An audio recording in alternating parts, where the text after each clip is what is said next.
That is point number one. Connecting, boom, boom, boom. All right, we are live. What's up, poker people? This is Funchampion in the house, and today we are set to learn from the best hand reading series. We are following day 5 of 66 days of hand reading exercise, good habit forming study schedule that we are running right now. So let's get this day 5 started. Welcome to the stream, guys. Let's go. 6 days in a row of hand reading. Today we are doing the heroes range, and we have our normal tools. Of course, Flopzilla, as you can see on the screen right there. We've also got the trusty Poker Tracker 4.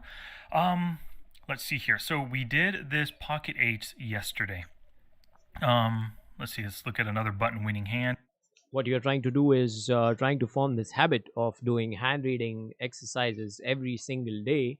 And now I've also started to pen down some takeaways. So by the end of these 66-day videos, we'll have another video where we'll have a summarized takeaway video wherein we'll talk about what we have learned, what we should be looking for when we talk about villain's range, when we talk about our range, and when we compare them through the streets and as well as on the river while making the final call.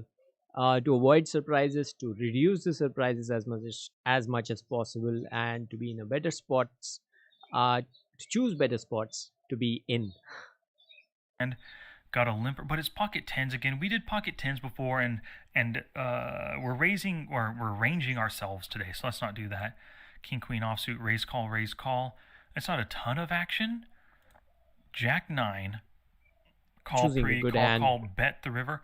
This seems like a promising hand. This seems like it'll have a pretty decent amount of action for us to try to range ourselves, to learn from our own range right here. Cool beans. So we'll look at this hand. If you are joining for the first day today, which is possible, then please find the links in the description. We are following Sky Matsuhashi's hand reading series of videos, and as a habit, I'm going to do it every single day. I'm going to stream it so that we can discuss it over stream on chat. There's no delay, obviously, for the stream, and I'm going to talk about how I think about these hands, how I read these hands, and we also have Ecolab on the side. We'll try to plug in some ranges from our end and try to see if our understanding matches with Sky's. I do have action items and my individual notes running on the side, which I can share later as a part of this exercise or summary of this exercise. But for now, we just follow along with the video and try to learn as much as we can. Cheers. Let's see here. 878-04-921. This is my trusty template right there. I'll put it over here. Splitsuit.com/templates. It's a pay whatever you want for it kind of a thing over there. All right, so we are on the button with Jack 9 suited. Let's see what action comes. Flop's gonna come, turn, river. This is just how I kind of keep track of stuff, so I can always review this hand later on. Jack 9 suited. All right. All right, so here's that hand again, the Jack 9 suited. Pretty loose, aggressive player. Chi attack. Chiatic, maybe. Chiatic goes on, opens. So we overcall Jack 9 suited. All right. Whoops.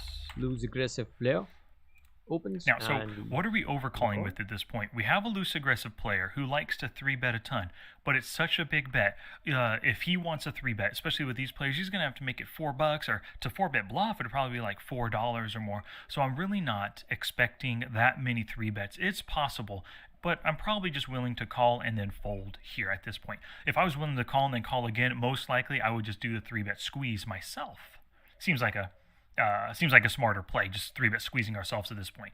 So we make the call. What are we calling with here? We could start by just looking at our 2-bet calling ranges, and let's just select something like a 13% or so.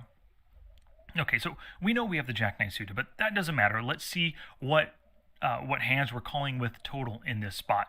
I like the deuces calling, especially for set mining purposes. We can see he's got a full stack, almost a full stack right here after this call. All right. So, if we are thinking in terms of tournament games, these are predominantly cash game hand reading analysis. But we are often deep stacked in a tournament game, and we could very easily carry forward this understanding of cash game hand reading to any game in tournament which is 40 big blinds plus as a baseline. From there we can go on, do our adjustments. We can probably edit these ranges and reconsider them, but it's important to understand how to begin thinking about hand ranges, our opponents and ours both. Or before this call. So deuces all the way through. I think tens I would be three betting. Nines I'm most likely just going to call. Tens I do like the three bet with right here, especially against such a loose aggressive player. Let's see the fold to three bet then fold. Zero so far out of all the positions. But if we did have pocket tens, we'd have position even if he decided to call the three bet. So I think I would be calling just for the same reason I'm set mining. I'm just flush mining here with all my suited aces in this instance. Possibly the 9-7, the 6-5, the 8-6 suited. I often make my cutoff the 9-7 or 8-6. The offsuits, I really just don't like these hands in this spot. I'm calling here purposely to see the flop. Now, the pot is so big, he's got a cheap call. He's got a cheap call. We could possibly be going to the flop 5 ways. And I mean, if we're going 5 ways, I would definitely want suited connectors, suited gappers, as well as, the stronger broadways and stuff. And these weaker offsuit broadways just don't cut it. I'd probably be folding that. And I'd probably be calling these. Actually, I think I would 3-bet that. Probably call. Yep, okay. This seems like a pretty good calling range. I would not call the queen jack or the jack 10. So let's leave those off of my range here.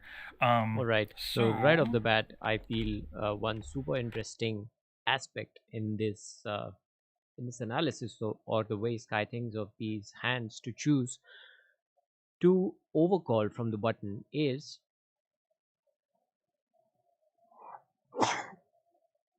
excuse me, I'm sorry for that, is we would rather choose suited connectors, suited gappers over something like queen jack off. Now, I took quite some time to understand that king jack off, queen jack off are not exactly the priority hands that we should include in our range before we have considered a good deal of suited Broadway suited hands and suited connectors and even suited gappers. I used to think queen jack would probably come in at a priority, which is probably a little bit similar, if not considerably lower than queen 10 suited or jack 9 suited. But no, after this, there's also priority of these hands 10-8 suited, 9-7 suited. We can also go lower in the range for here's suited the range. connectors. You say Control Alt T to bring up the range import export, and I call. Yeah, so this I was talking about 8-7 suited, 7-6 suited, 6-5 suited. Even until here, we can range down in terms of favorable hands or priority in terms of picking hand combinations versus queen jack off and even king jack off. So that's something that is not very intuitive to me. It has not been intuitive to me as a new poker player learning about ranges. If you have any different idea or opinion, please put it in the chat. We'll be glad to talk about it. Copied it. What are we at? 12.7%, 168 combos. So interesting. Let me pull up Ecolab. All right, we are on the button.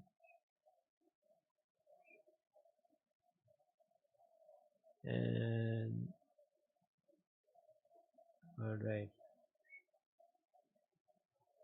Sorry. So this is our tentative range from the button. I would say to overcall. I'd probably only go 5s and higher in terms of even set mining. Wouldn't want to be stuck with the lowest set on the board. Multi-way, we are very, very likely to probably have some set over set kind of action. And I definitely prefer the suited connectors down to 8-7 suited, because I'm not really that comfortable playing the super low suited connectors, and probably not this wide. Yeah, this is what I would prefer. Probably, yeah, such range I would prefer to play. Yeah, yep, that's my range. About 14% from the button, overcalling, a loose aggressive player with these kind of hands. I don't know about ace jack off and king queen off yet, but I'll keep them in the range since I include them in my current gameplay. Oh, let's continue. Okay. So 12 point. Great. There's our pre-flop range right there. Overcall versus lag under the gun opener. What else happens now? Now that we make the call, 2 folds. Okay, good. Nice. Always good to see folds when, and you're the last person In position, of course, because we're on the putting button. money in the pot. So, Closing action. well, before we look at that, doesn't really. Let's just put this guy in just a random opening hand. He is under the gun, and That's his under the gun opening percentage total is 28%. Okay, let's not even talk about HUD stats, because we are not focusing on the HUD part in this particular series. Let's talk about a person who is opening every other hand, so about 50% of the times they are in the pot. But as we know, people do not really enter with absolute garbage to begin a pot, so we'll still try and give them a reasonable range. Let's see if they are kind of hijack. Yeah, hijack. MP3, fine. Let's say this is a 50% range. Let's try and make this as close to how we would consider opening, or most people consider opening. Let's try and see if we can do that.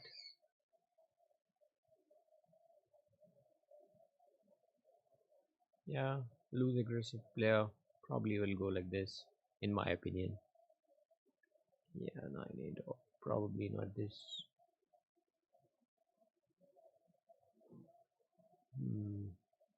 Yep, I think they'll easily open like this. Loose aggressive player.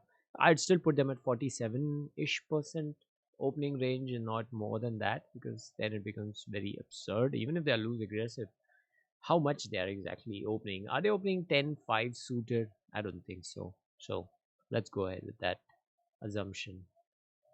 Let's see what Sky So thinks. we can put him on, I mean, anything. Let's put him on something that's kind of different from our hand. Let's put him on an ace, ace queen of clubs, ace queen suited.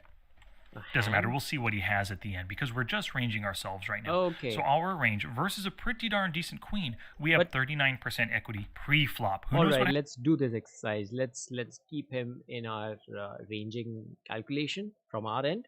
Even if Sky is not doing it, let's try and do it as our own practice, and let's see if we have learned something in 4 days or 5 days, have improved in terms of how we think about our opponent's range. So far, whatever they have included, ace and queen of clubs, is obviously in our range. Where is it? Yeah, here it is. It's obviously in the range. So ace queen suited, ace queen off, both are in our range. And this is the entire range, guys. This is what I've included. 47% for our opponent, and about 14% for us to overcall that loose aggressive open. All right. What happens on the flop? But pre-flop, 39%. So flop comes down, and we have one other player to contend with who has a very wide calling range himself right here. So our range is much tighter and stronger than his calling range. His calling range would be something closer to like this one right here, most likely. And of course, so we have a range advantage over him, but he, Kayatic, has a range advantage over us. 4, 10, 8, diamond, club. And the 8 was the club, yeah. Okay, good. So on this board right now, we actually have about a 50-50 shot. We're at 52% right now. That's a pretty good thing. And the reason why, of course, is because, he only... Okay, so now we are keeping Hold on, how are we having 52%? You're not including them in the calculation, is that it? Just the opponent, just our hand. Okay, let's watch ahead. Only has ace high at this point with the backdoor flush draw. Molecule, good morning. Let's go. Let's do some hand reading, man. Do you have Flopzilla yet? Do you plan to buy Flopzilla? Because I plan to buy one. Uh, license by end of this week. This just looks too juicy to give up and not study on my own. I mean, I'd love to have all of this data and all of this flexibility in terms of making ranges. Like, see, he has made his own ranges, as well as analyzing them basis flops and how many sets we make, how many top pairs we have. We often hear so many people talk about they have a lot of flushes, they have a lot of sets in their range. So I'd like to see iEquilab planning to buy HRC. Oh, nice. You have Par Equilab, in which you get all the more tons of features like this. Oh, you plan to buy HRC. That's nice. HRC, although, is for running spots where um, not so much in terms of understanding the ranges like this, but yeah, on the other end, you try and understand what is the profitability and easy of calling and shoving and taking decisions like that. But yeah, that's a good plan. HRC is probably my next target, but for now, probably I'll focus on understanding the ranges and the range advantages, not advantages, on various flops, boards, textures, and good stuff like that. But we have so many. With that board, we have all the sets in our range. We do have the Yeah, 10 see. 8 2 pair. We've got plenty of 10s, ace 10, king 10, queen 10 for top pair type hands. 8 side. All right, here I do understand. Now we are talking about we have all sets in our range, which means we obviously are overcalling with our eights, we are overcalling with our fours, and we are overcalling with our probably or raising with our tens. So we have all the sets. I understand what that means, but I'd like to understand it better in terms of, like, if this is our range and if similar range is constructed for your villain, how do we have more or less sets? How less or more likely are we to have sets in our range? It's probably to do with what is the percentage of these pocket pairs with the other hand combos in our range, if I'm not horribly wrong over there. So it would be interesting to see, like you see here, in terms of hand strength. Two pair, we have only 1.5% chance of making a two pair on such board, whereas chance of having overcards on a 10 high board is 23%, which is interesting. Again, OESD, open-ended straight draw or flush draw possibilities are also 12 and 9% as cited over here. I would love to have all these details, especially while playing with ranges, while playing with flops, and trying to understand, possibility of making a good hand on the later streets. We have a few eights along with the sets, but we also have the ace 8, the 9 8, and the 10 8 right here. So we do, because he just has ace high. Cheers, And we have guys. plenty of Get your pairs in our coffee, range. get your Things are looking good waters for and us. stuff. This is going to get So interesting. let's see what happens. Now he bets a full pot size bet. Now we could see his pot size bet are 85% of the time, 34 out of 40 instances. The guy loves to see bet, and he's making it a full pot size bet right now, which tells me that he's scared. He's not going for max value. This is the kind of range that can hit calling ranges really well and is scary for pocket aces, pocket kings, and stuff. So I think he has a scared hand. You could argue he's got a value hand. It could be aces or kings, and he wants to extract max value from our draws. But look at our draw right now. Flush draw, open. Yeah, I tend to think more on these lines, as in they have an overpair or they have a hand that's actually going for good value, especially if they continue barreling on the next street as well. But potting it on the flop multi-way usually speaks strength to me. Uh, I've been proven wrong quite a lot of times, and I've seen after a few showdowns, you're able to mark somebody who pots the flop and has air absolutely nothing on the flop. That's rare though. Not too many maniacs like that. People do donk or do pot it when they have hit their set, or when they have overcards, uh, or just the absolute aces and kings and stuff like that. But apart from that, I've not seen such insane betting, except for a few guys on a few tables. So Open ended straight this is a very very typical example. I'm very curious to see how it unfolds. draw. I wouldn't say a jack is a draw. I wouldn't say the overpair. I mean, if we Okay, let's try and range our opponent. Since Sky is not going to do it, let's take the responsibility and do it ourselves. uh MP. All right, so what range of hands is gonna bet pot with two people to follow? Hmm. So, like he said, it could be scared. Like we can keep aces and kings and queens, and probably jacks in this range. We could probably also keep, a couple of, ace of diamonds or king of diamonds, king of diamonds. Yeah, we can keep all suited broadways, which have obviously which have two diamonds, which are drawing and feeling really good. There's not going to be any jacks. Let's just do one thing. Let's just put in dead cards over here. 4 of D and 10 of D and 8 of C. Let's go. Can you guys see it? Okay, sorry guys. Let me just close this so you guys can see. All right. So I have input, few things here. All right. Let me move the chat in the corner if that's distracting a little bit. Yeah. Okay. Cool. So 4, 10, 8, the two diamonds, one club, and those are the dead cards now. We need not evaluate anything. All right. We just pull up. Now our opponent can have pretty much reduced combos of 567 versus the previous how many ever there were. And we can go on and reduce significant amount of uh,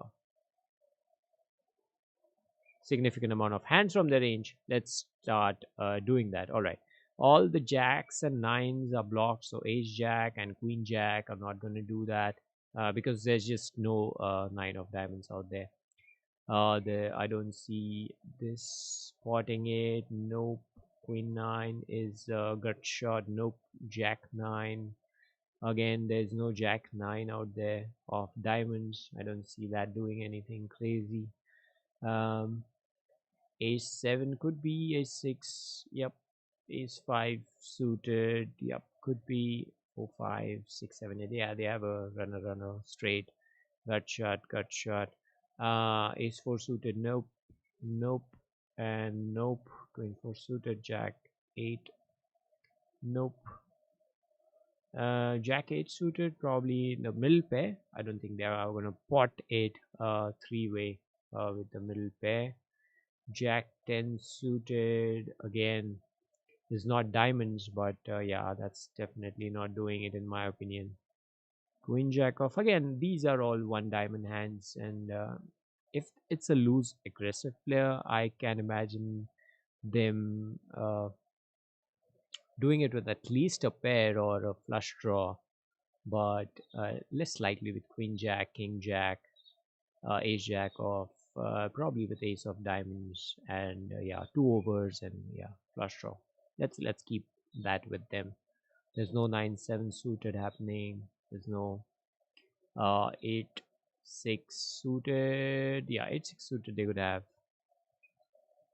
7-6 suited again. Yes, 5-6, 4-5-6.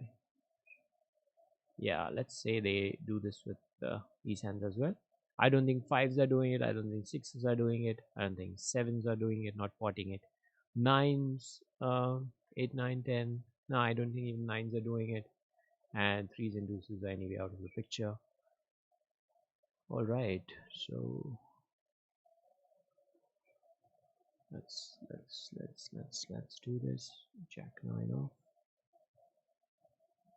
Nope, I don't think Jack 9 off, Queen 9 off, King 9 off, Ace 9 off are gonna do it. Ace of diamonds and 9 of whatever clubs. Is it? Would you re-raise on this flop or just flat call him? Huh. Interesting. I just flat call because they lose aggressive and we want to, not kill our chances of looking at another card. What if they jam on our re-raise? We would not be able to call it. So I'd rather be, We and put him on ace. I'd say when we have jack high flush and we are gonna hit a flush and we are getting bet into, there are two scenarios. One is they are trying to protect or trying to extract maximum value from flush draws like the one we have, or they have his beat and they have ace 10 of or 9, ace 9 of shit, ace 7 of diamonds. How about that? So they are also doing it.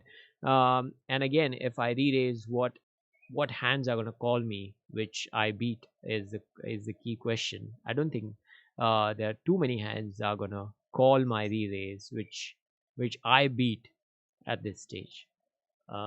Yeah, probably a few sets might, and we might get our flush. But then again, we are making so many bad hands fold with that re-raise because it looks strong. And if they don't have a flush, if they have a single card like king of diamonds and something, king of diamonds and four of spades or something like that, some crap hand like that, then they're definitely going to fold and not going to give us any more value, right? So why would we want to do that at this stage? I feel it's the best policy, in my opinion, to call, realize our equity since we are closing the action, and see the next card, see turn.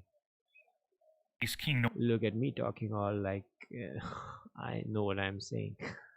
Probably I know a little bit about what I'm talking, but yeah, that's my thought process at this point of time. All right, king 7 off, not playing like it, not playing like that. I don't think so. I don't think so. I don't think so. All right, king, no, ace deuce off is gonna do that. It's just, you're not gonna play with a gut shot and a flush draw, right? Nah, not even ace 4 off. Probably with ace of diamonds, and no, but I don't think even that cuts it. 7, 7, 8, 9, 10, no. 4, 5, 6, 7, nah, 2. It's too staggered in my opinion for them to bet pot with such holding. King queen off with king of diamonds. Would I do it? Would I pot it? Nope. Ace queen off with either ace or queen of diamonds. 2 overs and to get value from flush draws. Yeah, probably I would do that. Ace king, yeah, I would do that. Ace queen suited, for sure will do that. And this suited combos that we are talking about that are going to pot are definitely diamond suits, not the club suits. I don't think club suits are potting it. All right, so we are with 22%. That's a nice little uh, reduction in terms of their range that goes ahead. We should have calculated beforehand how much equity we had and now how much we have. I think now let's just plug in our, okay, let's just keep it like this. So if our entire range is pitched against their range which is going to pot this flop, let's see how we fare. Equities run pretty close, which you can imagine we have like 9 outs at this stage. So 9 4 to 36, so right away 36% over there, and 8 9 10 jack. Beautiful open-ended straight draw for us. So another 4 plus 4, that is 8 outs, so 4 8s are 32 there. So like we have huge amounts of equity, but then again we don't know what they have. They could absolutely have us crushed at this point as well. Let's see. No matter what, sure, the jack or Let's even the 9 is a drawing card right now. But no, we've got the 9 flush outs plus the 6 additional open ender outs right now. Yeah. For 15 total outs, or 6. about 30% drawing equity. My bad. Like a noob, I said 8 outs. It's actually 6 outs because we're counting our outs double if we count them in the flush draw as well as the straight draw. Okay, 6 hours. Just our hand, but we're not concerned with the hand. We're looking at our range in this instance. So for our entire range, we want to think about what is. Oh, let's see what he does. Oh, good, he folds. So it's just the two of us now. Nice. Heads up on the flop after his fold. So what are we calling? Oh wait, do we call? I believe we call, right? Yeah. That's what I said. Call flop, call turn, and then raise river or bet river. So what are we calling right now on this board with this range? So we're All right, let's go and do our own analysis before we see their analysis. All right. So all right, they call. All right. Yeah. Okay. What would we call with? We'd call with marginal hands. We'd call with our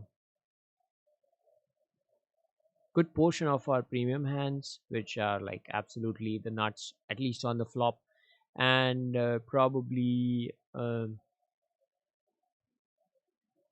call. Yeah, that's it. I don't think call draws. That's it. I don't think any other hands are gonna call at this stage. So let's get right into it. 10 8 4, so fives are gone, sixes are gone, sevens are gone, eights will stay, 7 8 suited, not of diamonds. Oh yeah, it could be of diamonds, my bad. 7 8 suited, yeah, could call. I mean 7 8 9 10. Yeah, probably calling one street and then seeing what to do. Same goes with 9 8 suited, in my opinion. Nines, with just one over on the board, with a flush draw on the board, with 9 of diamonds, definitely a call. 10 8 suited, could be of clubs, top pair, uh, backdoor flush draw. Could be a call, one street call for sure. 10 9 suited, again same story, could be of clubs, and again a gut shot straight draw as well. Gut shot flush draw already. Tens, definitely calling or raising at this point. I'd say raising, but then that would throw them off. There's also flush on the board, so I'm not sure if I want to raise over here. Could be to deny equity and take the pot down, but we want to extract value as well, so I guess we'll be calling with tens. I'll be calling with tens. Jack 9 suited, again f of diamonds, yeah, queen 9 suited of diamonds, king 9, ace 9. All right, all these diamonds. Ace 8 suited, obviously of diamonds, calling ace 5 suited of diamond. I would be inclined, oh yeah, obviously calling. We have the nut flush draw, and probably a gut shot straight draw as well. Ace 9 suited, classic. Ace 10 suited, ace 10 suited of clubs, yeah, calling one street, I see that. Ace jack suited again of diamond, this obviously calling. uh all right, these are in our 3-bet range, so not in our range anyway. I'd still keep jacks in my over calling range rather than 3-betting range. King queen off, king of diamonds, and queen. We have a gut shot, jack. Just give me a sec, guys.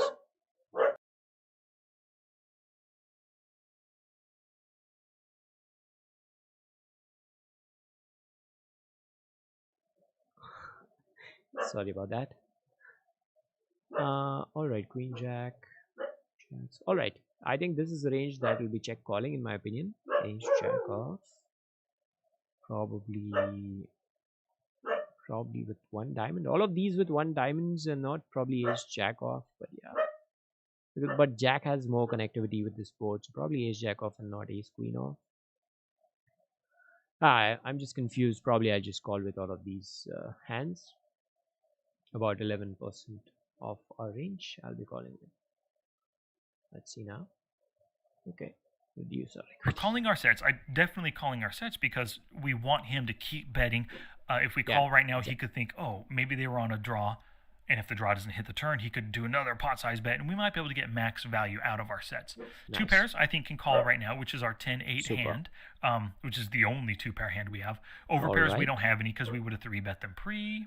Hmm. The top pair hands right now, these are because he c bets 85% of the time, and it feels like a scared bet, but because he made it such a big bet on a board that doesn't hit his opening range all that well, I perceive my top pair as being very, not very, but at least somewhat valuable. It is showdown worthy right now, and so it is a viable hand to play to his pot size bet. So I would call. Won't I call most of my tens?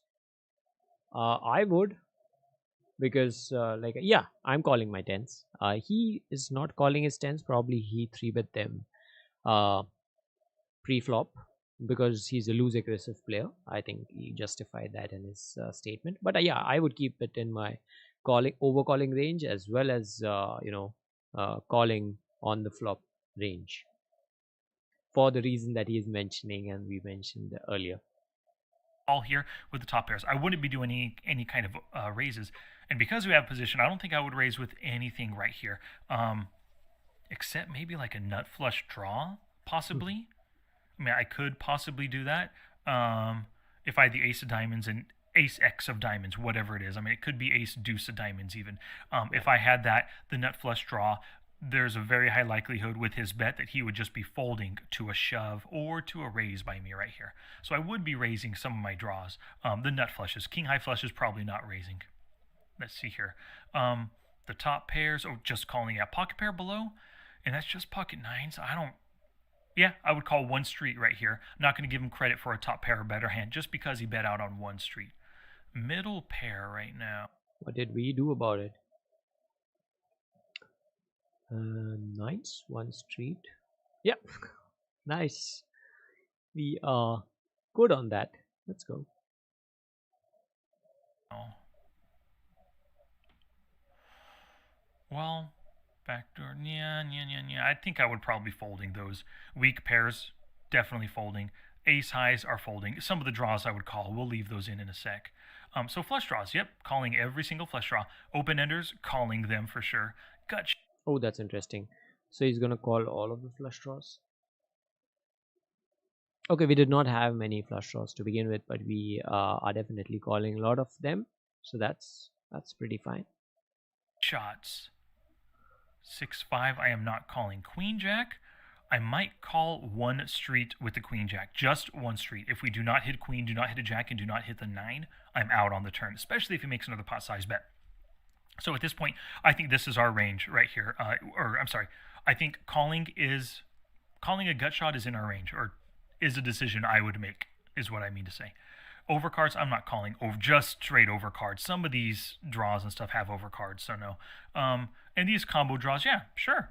Flush draw plus the overcards. Wow, okay, that's interesting because as I'd guess, since they have potted on the flop, the odds that we are getting are like 33%, and I don't think that shot is anywhere close to 33% equity, uh, especially with just one street of decision, because it's just into two, and if we are calling with a gut shot, 3 plus 3 6 plus 3 queens 3 jacks and 4 nines, is he talking about?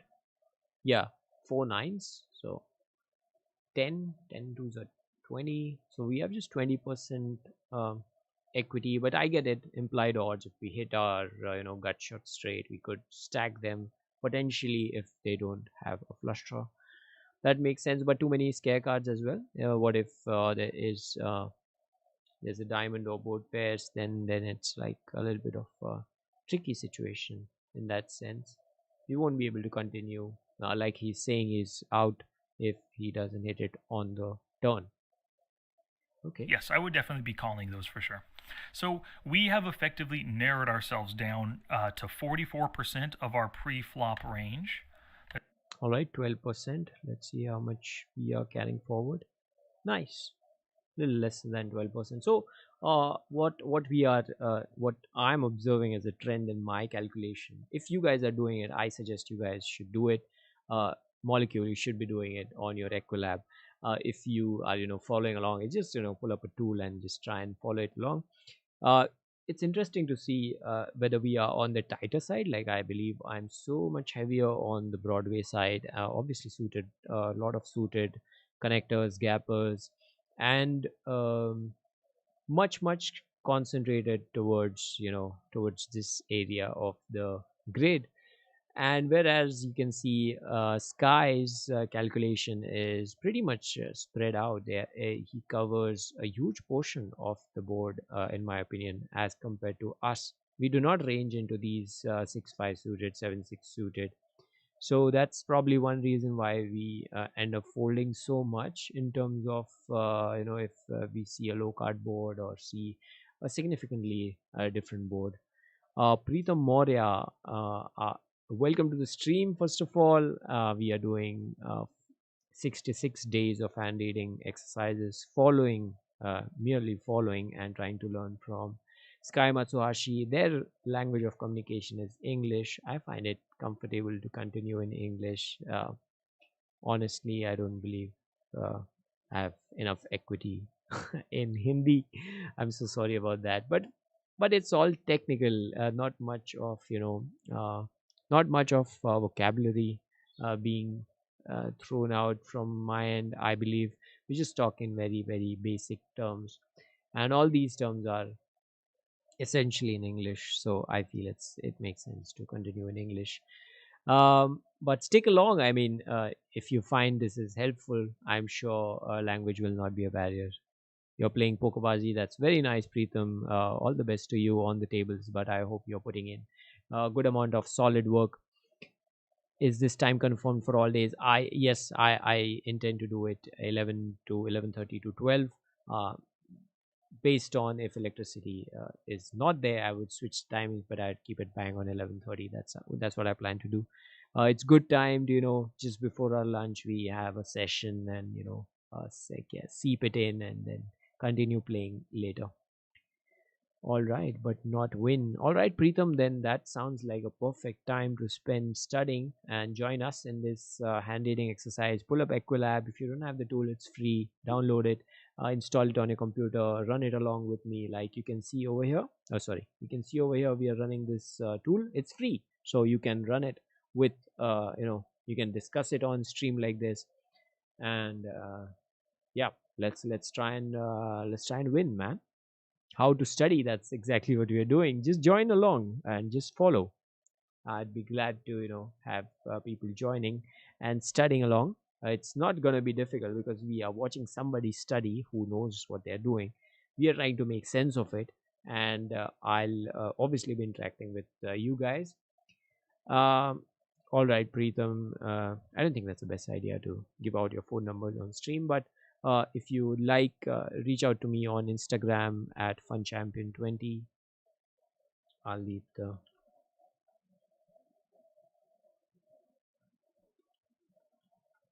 an Insta, please. Thank you. All right. Super cool. Yeah. So molecule, like I was saying, we just do it in the mornings and kind of think about it, let it soak in. By the time we fire a session and probably have some takeaways listed. I'll be doing that file as well and we'll be sharing it later, all accumulated takeaways from these sessions and this series. So let's go. Like I was saying, our range is pretty much condensed, although they have 12%, we have like 11.5%. Not much difference in that sense, but you see the kind of spread they have in terms of covering the board and the kind of condensed, if you want to call it, range we have, which does not really spread across the board, which does not let us play too many flops. That's probably a small leak that I find in my game now. All right, let's continue. That's 58 hands.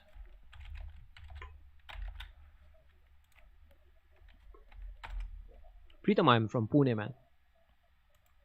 Whoops. forgot to copy. All right, so now this is our range after calling on the flop. So we can see we don't know that he has ace queen, but we're just putting him on 2 overs right now. It makes sense, that pot size bet trying to scare us off with some kind of backdoor or backup equity that he has right now. With our range versus just this one card, we actually have 64% equity because we kept plenty of draws in our range. Plus, we kept all these various pairs that currently. Now, another interesting aspect, guys. I absolutely don't mind, going back and forth between discussions because it is important for us to voice our opinion, our thought in the process before we hear the thought or process of somebody who is doing it at a pro level or a better level than what we are doing. That helps us understand how we think versus how it is put forward by them, and helps us understand the gaps in our thought process. So as I do it, I urge you guys to do it as well. Preetham, Molecule, you guys also can, bro, I stay around Magapata. That's nice, man. We should meet up sometime, probably after this lockdown. Oh boy. I hope everything is cool in your area as well, Molecule. Man, what times are we living in? Just perfect times for learning, I guess. But apart from that, it's a huge mess. Anyway, uh, so like I'm saying, I'd urge you guys to look at the ranges yourselves and think about it. We are taking pauses in between. We are not finishing this 26-minute session in 26 minutes. We are taking 40 minutes, and the reason for that is actually to voice what we are thinking, which is what I've been doing a lot, and I appreciate you guys doing it in the chat as well, Molecule especially, and exclusively. All right. So what we are doing is we have mapped our range, and range versus range. If we see, and we don't put them on a hand, if we put the entire range in Equilab, we see that the evaluation is such that we are not as much a favorite as we are with our range versus their exact hand of ace queen suited. Um, and that two of clubs. That's kind of a bold assumption to make that they are on ace queen of clubs. But anyway, let's beat his continue. ace high. So things are looking up right now. Let's see what happens on the next street, and we'll see how big his bet is. King of diamonds, we flushed it. What is our equity right now? Well, king of diamonds hits. We have a flush draw. Oh, we got to have like 90. Wait, ace, king of diamonds hits. He can't hit anything to beat us if the king of diamonds hits, right? Because he just has ace queen. So at this point, we basically have 100% equity when the king of diamonds hits. I don't know. Oh, well, no. Okay, because we have a lot of stuff in our range. I'm sorry. I'm thinking we have the jack 9. At this point, when the king of diamonds hits, we have the nut hand, if this is his hand. My bad. All right, that's interesting again. Now, we are thinking in terms of whether we are ahead of him when the king of diamond hits. Let's see how it changes. Yeah, we gain a slight edge over their range, but let's see what happens for real. So looking at the entire range, that's what I should have been thinking. Yeah, 74% Hand because we had plenty specific, of draws, I mean. some open enders and stuff, and some just a straight pair that did not hit that king of diamonds right now. Hey, now you said it. And Charlie West, thank you very much for joining me, guys. I appreciate it. Hello. Alrighty, so the king of diamonds hits our range really well. You can see our overall range shot up in equity to 74% from 50, whatever it was, 52?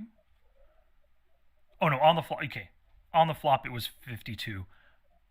After we range ourselves, we're 63. Now, on the king of diamonds, we're at 73%. Against this random hand that we assigned him. Things are looking really good right now. Our range is really strong. Our actual hand is super strong. We love this right now. So let's see, $5.80.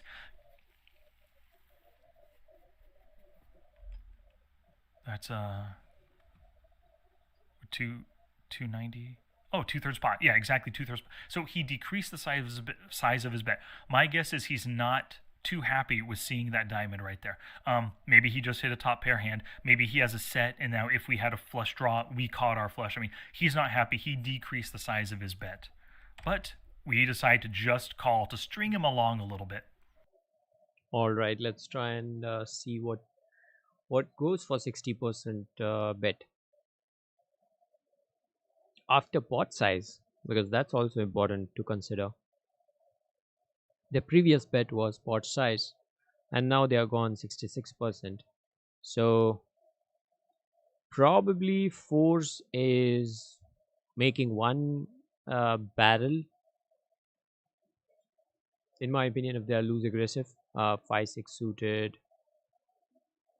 Uh, I don't know if they are gonna do this with 5-6 suited and stuff, but let's take out hands that are obviously not gonna bet. No queen 8 off, king 8 off. Might just do it. King 8 off, exactly the opposite. 8 of diamonds and king of clubs. Yeah, they could still go for that small bet, in my opinion. Ace 8 off with ace of uh, diamonds and 8 of hearts or whatever.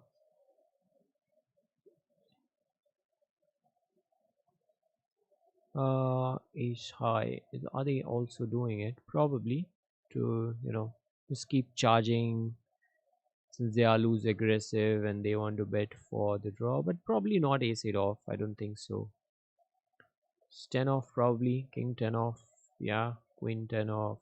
Probably not. Jack 10 off. Probably not potting it. 10-9 off. No, not in my opinion. This jack off with ace of diamonds. Uh, yeah, they have a gut shot. They have a gut shot, straight draw, and also one card, nut flush draw. Yeah, they are doing it with that. Same thing with ace queen off. Same thing with ace king off. They have the top pair now and nut flush draw. Yeah, they're doing it. Ace is also doing it. Ace is ace of diamonds, definitely doing it. Kings are when they make a top set. They had an overpair. They could do it with kings. Queens with queen of diamonds is, I don't think they're gonna go 60% pot. Jacks are also not gonna do it. Tens might just go one more barrel with that. Queen 10 suited. Not in my opinion. Queen 8. Oh yeah, Queen 8 is definitely happy with diamonds for sure. Queen 7 suited diamonds, yes. Queen 6 suited diamonds, yes. Queen 5 suited diamonds, yes. Queen 3 suited diamonds, yes. Queen deuce suited diamonds, yes. There's no king deuce, no king 3 that's gonna bet. King, nope, nope. Just two pairs, I think, might just bet, and that too, probably king 8 and such, or king 10. Yeah, king 10 of clubs could potentially bet. King queen suited is not betting. Now king queen of clubs is the only logical hand that can bet. I don't think that's betting. Ace queen suited, definitely betting. Yeah, they could be betting this for value. Now first one might have been kind of aggression, and second one is for value. That's how I'd read. Even if they lose aggressive, they're not stupid. So gotta give them credit for that. Ace 7 suit, definitely. All these are definitely betting it. Yep. So pretty a pretty solid range they have, in my opinion, when they are doing this. Because after this call, there's 20 bucks in the pot. I have a 3/4 pot size bet behind. It's pretty easy at this point to get it all in here. Not easy, but it's more possible than if he had bet just like $2 and I had or whatever. Because the stack to pot ratio is less than 1, I should say, it's much easier to get it in on the river here. So I'm good with this call. And if I open up right now with a raise, I'm just going to be raising it 10 bucks, practically committing myself to the pot, and then he knows I'm committed with the diamond. He could fold here. if I were to raise. So I love the call. It keeps my options, it keeps my range a little bit wider. If I would have raised, I would have put myself on a flush here. So King of Diamonds hits. He bets 2/3 pot. What are we calling with in this instance?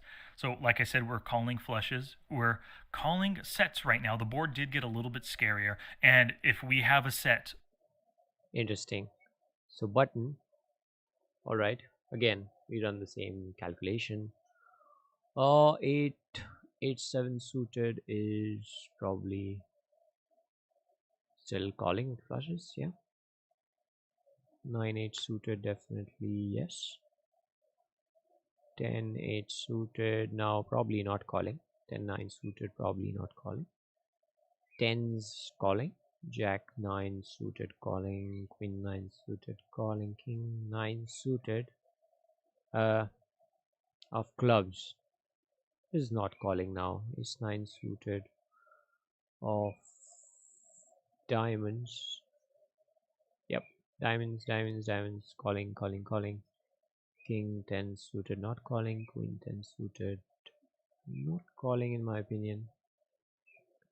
60% bet. Queen 10. No, I don't think that's calling. Let's go King Jack suited of clubs. No, we're not gonna go ahead with that. Ace Jack, Ace Queen, Ace King of clubs. Ooh, are we calling a bet? I don't know, man.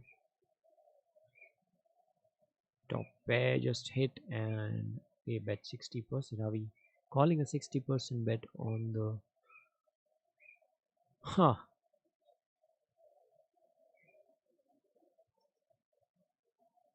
Alright, so if at all we would have continued with Ace King suited, it would have been Ace King of clubs. Just because it had two overs, I don't think it is continuing anymore. Although Ace of diamonds and King of whatever is definitely calling one more street to see if they hit one more diamond and make a nut flush. Same with Ace Queen off, King Queen off, probably King Queen off. Not really so sure about it, but top pair and second nut flush draw could be calling. Queen Jack suited, definitely calling. Jacks, all these hands are calling. All right, let's go. All right, we're still a little bit behind versus the amount of hands that middle position could have. most likely it would Very be interesting. the set of eights or the fours at this point. And excuse me. And with the set of eights or fours, well, I guess it would only be the eights or fours actually, because we didn't have tens or better in our pre-flop range. With the set right now, we don't. I'd rather play this in position just a little bit more passively to control the size of the pot, not possibly get it in now with a set that could be beat by a higher set or even a flush at this point. So that's what I just had to think through it in my brain. So sets would be just calling. Two pairs, I'm down with just calling again. They're not the strongest of hands, although that King 10 top two pair is good. The 10-8 isn't really, so I like the call again right there. And then assess on the river, decide to bet if he checks to us or not. The middle pairs, I think I'm 10-9. Yeah, all those just regular middle pairs without any kind of awesome draw, I'm folding at this point to the double barrel, especially with that overcard coming. If I thought I was good with a mid pair on the flop or a top pair on the flop of the 10 or the 8, and I thought that he has overcards, well, ace king and king queen is definitely in his range. That doesn't mean I have to fold when he bets, but he's committing two bets out of position on this board. It's very likely my top pair, my now second pair or my third pair hand is any good. Nice. Now you Saucy. said it. Ask a question. Did anyone ever tell you that you are so easy to read? You mean like in the chat? No, nobody has. So let's see here. Weak pairs. Taking those, weak pairs I'm not calling with. Nut flush, weak flush draws. What are those? The eights or the weak flush draws. I don't think I'd be calling there. The sets I'm calling, yeah. Open ender, Yeah, I'm probably calling one more street. The gut shot now, I'd be folding now. Just the pot odds I'm being offered are just not good enough. Not at all. So Yeah. no, whoops, didn't mean to click it. So right there, my call puts me at 37 hands within my range, 37 combos, and 66% of my previous range. So my range on the turn.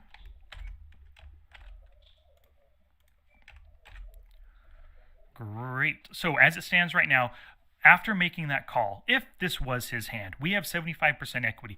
I mean, our range is really strong on this board. This board, that first flop hit our range big time. So he should be asking he should be asking himself a really good question. He should be saying, what is, just so you can see it, Wacky Juan calling in this instance? Now, in his mind, he's probably thinking, well, Wacky Juan probably has just at a minimum some kind of a pair, possibly a flush hand. I don't think he would call with an open ender or a gut shot here. This might be what Chiatic is thinking. So he should be asking himself that kind of question. What is my opponent calling with? And he should also think to himself, why isn't my opponent raising right now? Well, like I explained earlier, it's pretty obvious. We hit our flush, but we're not really scared of anything, and the pot is so big that it's easy to get it in on the river. There's no need to raise and show him that we have strength right now. There's no need to do that. We can wait till the river to get some value out of him, make him doubt himself after checking on the river to us. And so those are the kinds of questions he should be asking. What is my opponent calling me with, and why isn't he raising right now? If he asked himself those questions, he might be able to read us pretty darn well. So, I forgot. Oh, and then the 9 of spades comes. Doesn't change anything. So 8, 9, on that 10. hand right now, if we think about our total turn range, we now have, of course, we have 100% equity versus this hand right now.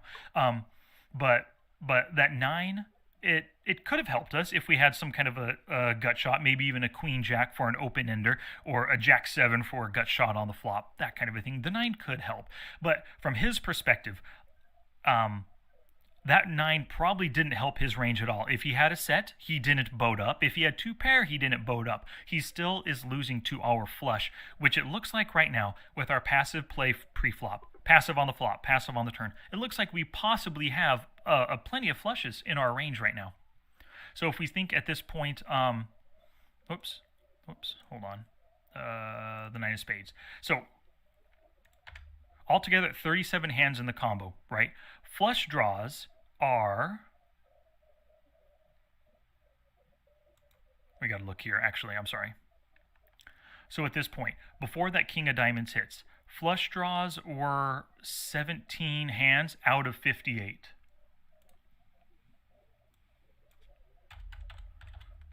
We had 17 combos of flush draws, right? 30% of our range had a flush draw. The flush comes in right there. Bam, that's got to scare him. Now out of this 37 hands, 37 combos in our range, 15, almost half of our range has a flush. He should be really scared on this board once we call that king. And then the 9 of spades comes. Bam, he's not happy with it at all. So, from his perspective, he checks because he's scared. Maybe he just has top pair ace king. Maybe he has pocket aces and he's susceptible. And we bet just $5. Basically, right now, the reason for this bet. Now, this hand was played back in June. I don't exactly remember why I bet this amount. I think I bet this amount because I put him only on a 1-pair hand. Pocket aces, ace king, pocket queens, jacks, something that was happy. Not exactly happy, but it was at least comfortable on the flop. Not super happy, but something that might be willing to pay us off when there's only one overcard on the board. So I had to bet something, bet $5. It's possible I could have shoved for the full $15 and gotten him to call. Don't know exactly what he would have done. But I like this bet right here. Now, this bet tells me, if I were Chiatic, what is Wacky Juan making the bet with? Well, he's betting his flushes, betting his straights, betting his sets because Chiatic checked right here. Wacky Juan is definitely betting his straights. He's betting his sets for value as well. He's betting his 2-pair hands.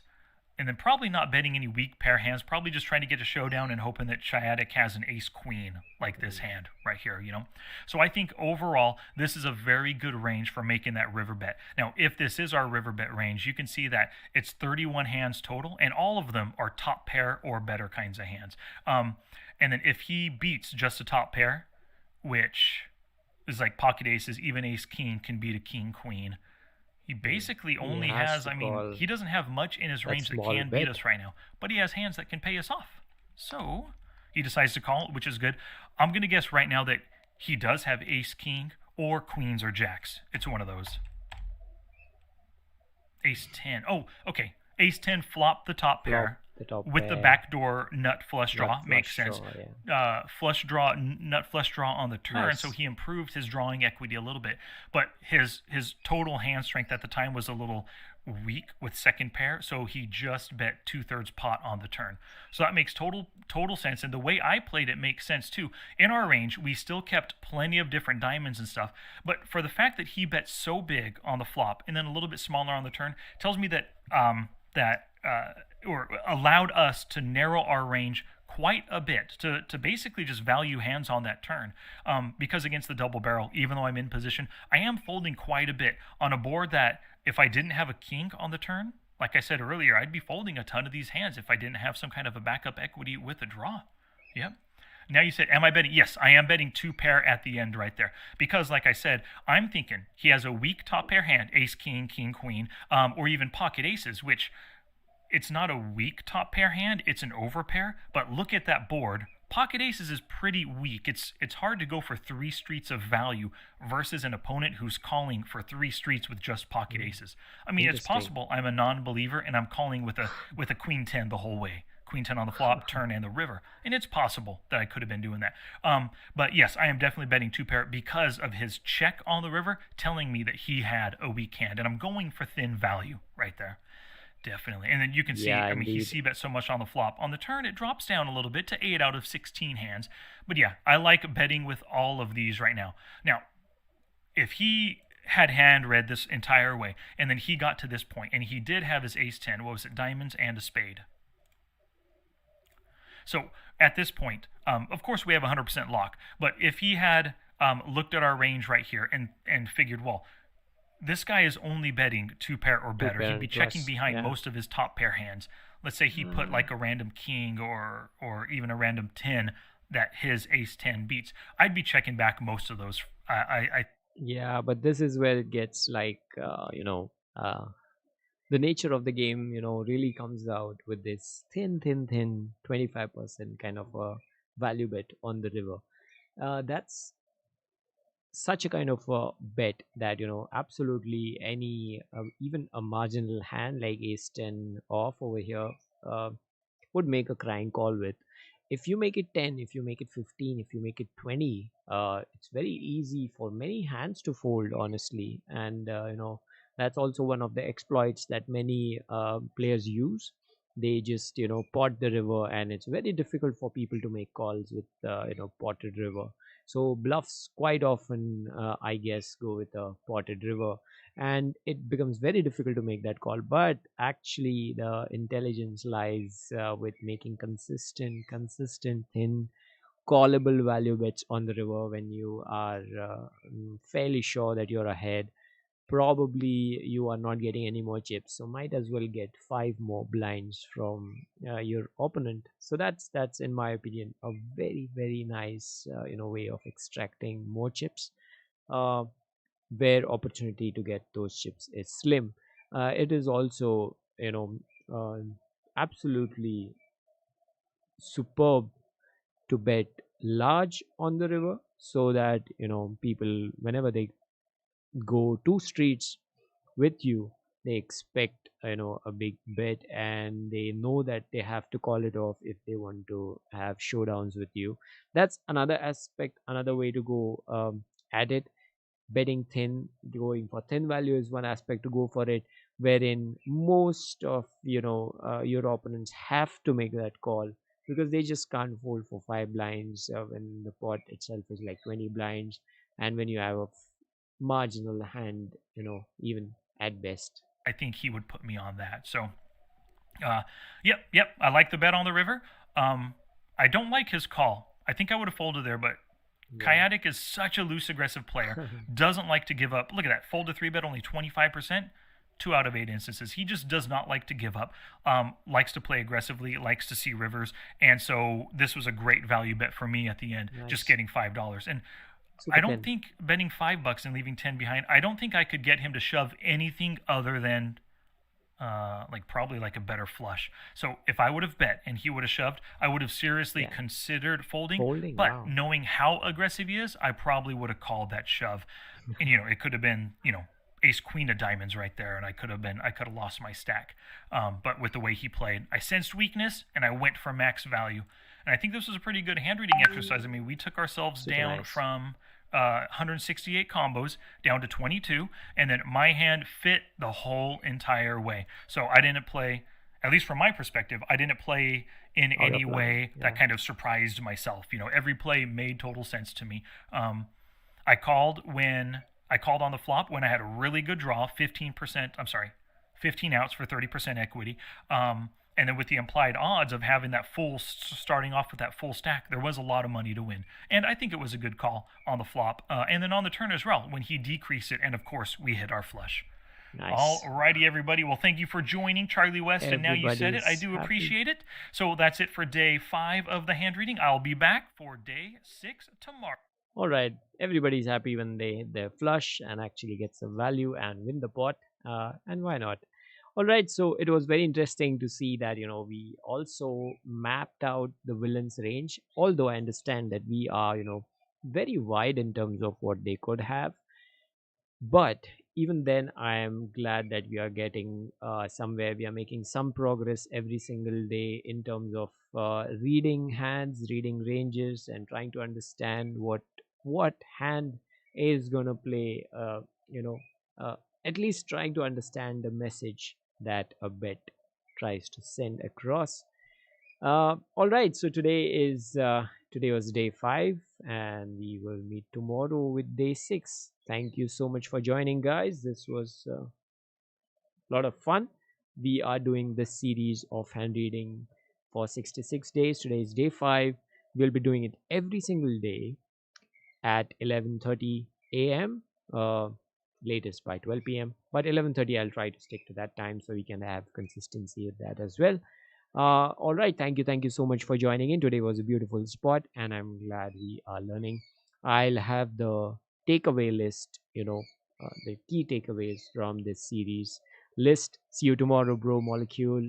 Thank you so much for joining.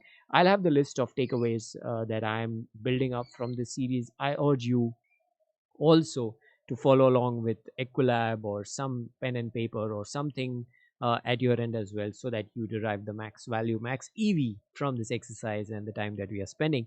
All right. Thank you so much for joining. Tala. Bye bye.